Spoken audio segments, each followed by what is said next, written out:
सुबह के लिए और परमेश्वर के अनुग्रह के लिए, इस सौभाग्य और अवसर के लिए मैं परमेश्वर का धन्यवाद देना चाहता हूँ। हम सीख रहे हैं परमेश्वर की प्रतिज्ञा और आज चौथी प्रतिज्ञा है।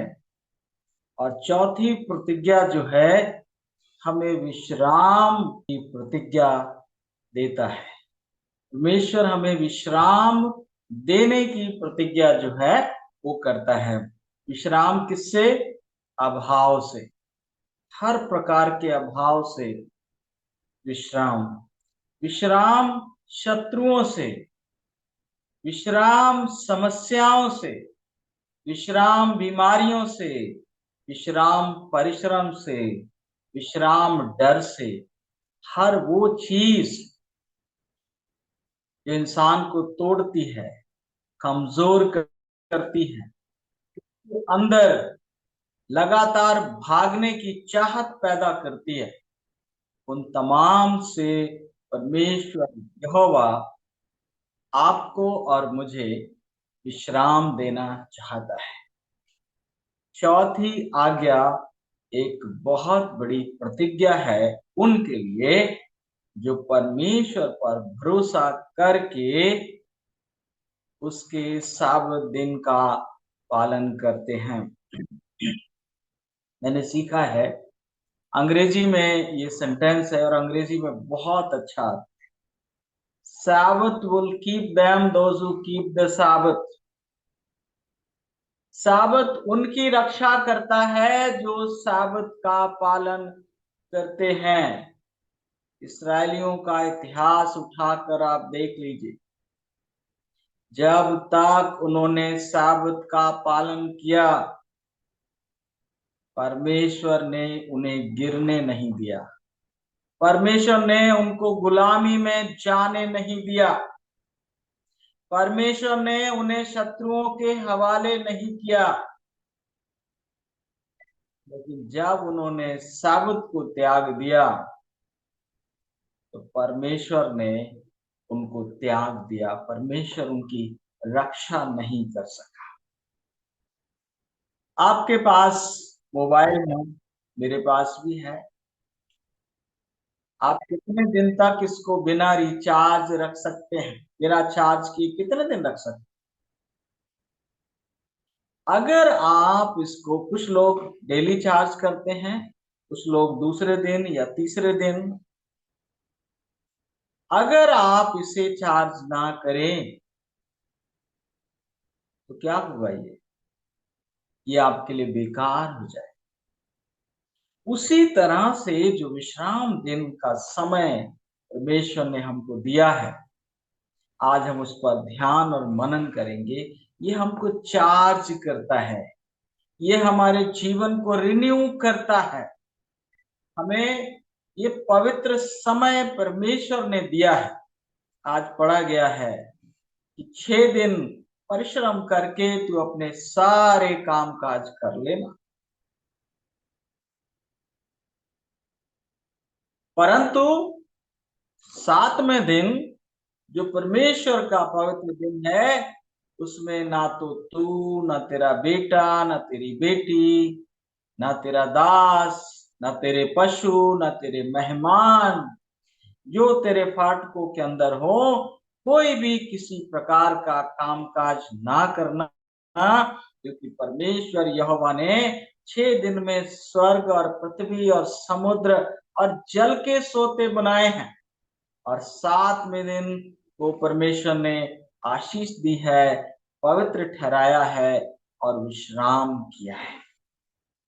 मेरे प्रियो, अनंत जीवन के मार्ग में साबत का जो दिन है वो साप्ताहिक पड़ाव है, साप्ताहिक विश्राम है, साप्ताहिक रुकने की जगह है। किसी किसी ने इसको बोला है अ टेम्पल इन टाइम। समय में एक ये मंदिर है।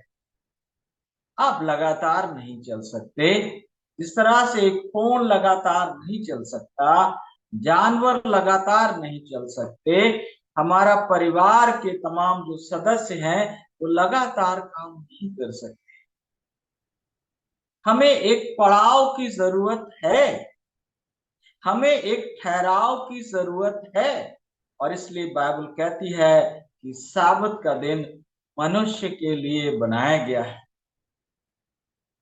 परमेश्वर को विश्राम दिन की जरूरत नहीं, क्योंकि वो परमेश्वर है। वो बिना थके लगातार काम कर सकता है, उसकी शक्ति अगम्य है ना। अंग्रेजी में कहते इज ओमनीपोटेंट गॉड, वो सर्वशक्तिमान परमेश्वर है। लेकिन आप और मैं सर्वशक्तिमान नहीं है। आज मैं वचन पढ़ रहा था और बाइबल कहती है पैंसठा 8 अध्याय में कि परमेश्वर ने मनुष्य को अपने से थोड़ा ही नीचे बनाया है। लेकिन जिस दिन हम स्वर्ग पहुंच जाएंगे उस दिन ये थकावट नहीं होगी और फिर हमें ये ठहराव की और पड़ाव की और विश्राम की जरूरत भी नहीं होगी, क्योंकि हर पल हम परमेश्वर की उपस्थिति में होंगे। ये बात अलग है कि स्वर्ग में भी हम सप्ताह के 7वें दिन परमेश्वर की आराधना करेंगे, परमेश्वर के साथ संगति हम ऐसे ही करते रहेंगे, लेकिन थकावट वहां पर नहीं होगी। इस दुनिया में हमको थकावट होगी। कुछ बातें मैं आज आपके साथ साझा करना चाहता हूं कि परमेश्वर एक दिन आपके साथ बिताना चाहता है। कौन?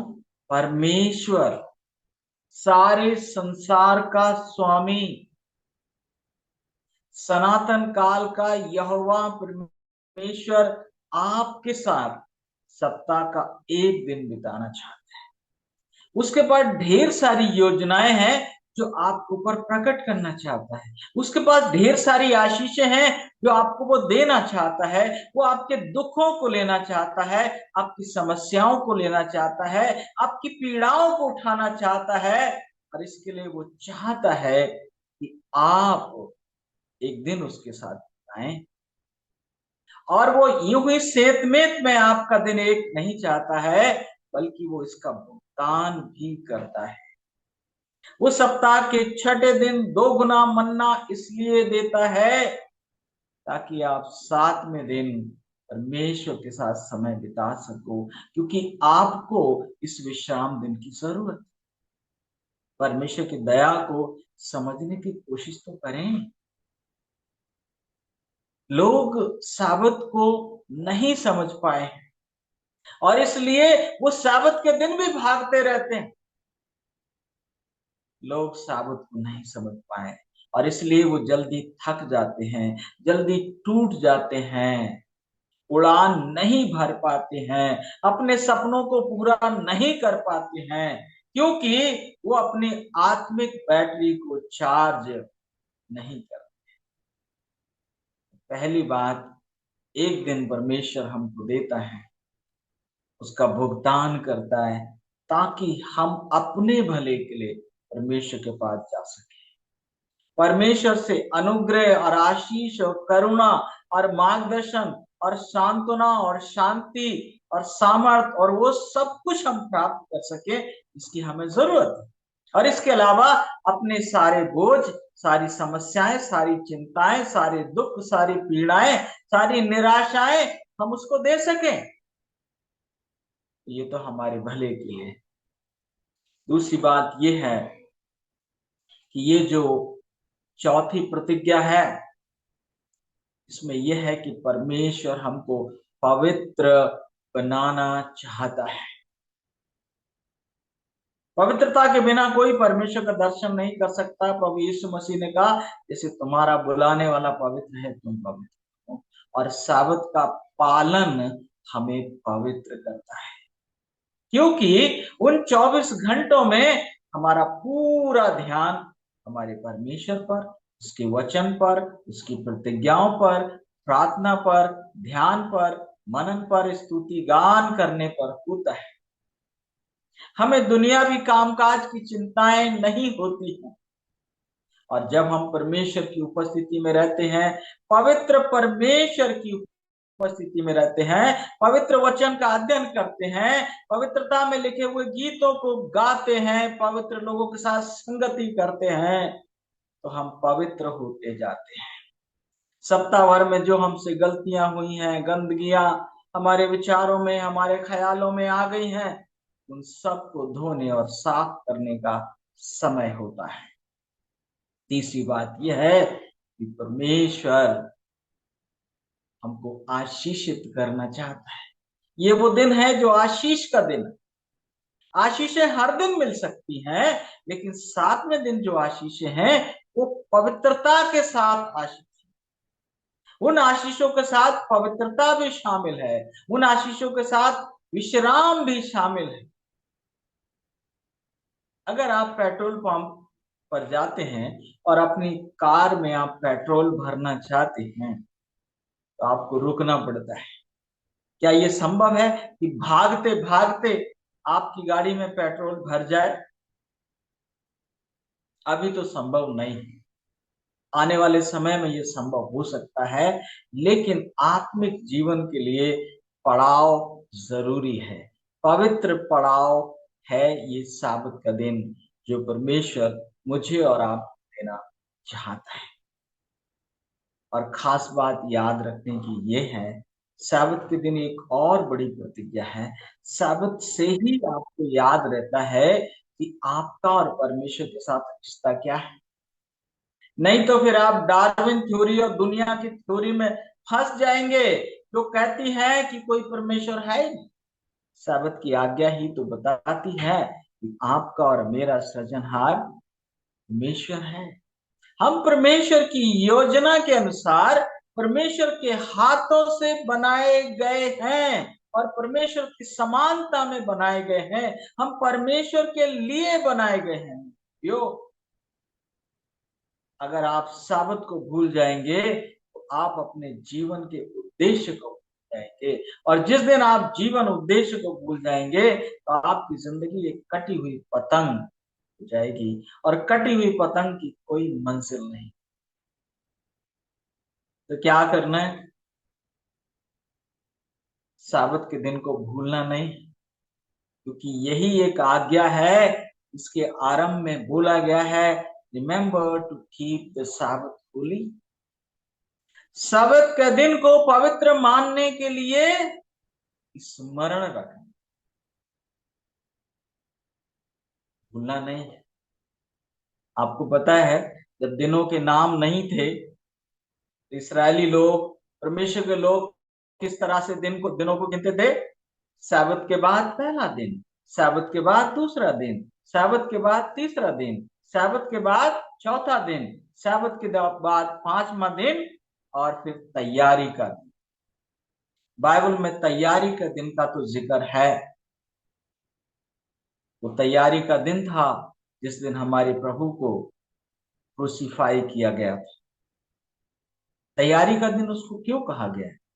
ताकि हम वो सारे काम कर लें जो जरूरी हैं, और हम साबत के दिन क्या कर सके? विश्राम कर सके। मेरे प्रियो, अगर आप अभी भी बेचैन हैं, परेशान हैं, बीमारियां आपको खाए जा रही हैं, चिंताएं आपको खाए जा रही हैं, गरीबी आपको उठने नहीं दे रही है, आपकी पारिवारिक समस्याओं का समाधान नहीं हो रहा है, तो याद रखिए, आपको पवित्र पड़ाव की जरूरत है। ये पवित्र पड़ाव हर दिन भी जरूरी है। सुबह को आपने प्रार्थना किया, शाम को आपने प्रार्थना किया, दिन में आपने प्रार्थना किया, वो है थोड़ी देर की, लेकिन संपूर्ण पवित्र पड़ाव जो है प्रभु आज के वचन से और आज की प्रतिज्ञा से आपको आशीषित करे, ताकि इस बार आप साबत की आशीषों को किसी भी हालत में ना। God bless you. Thank you.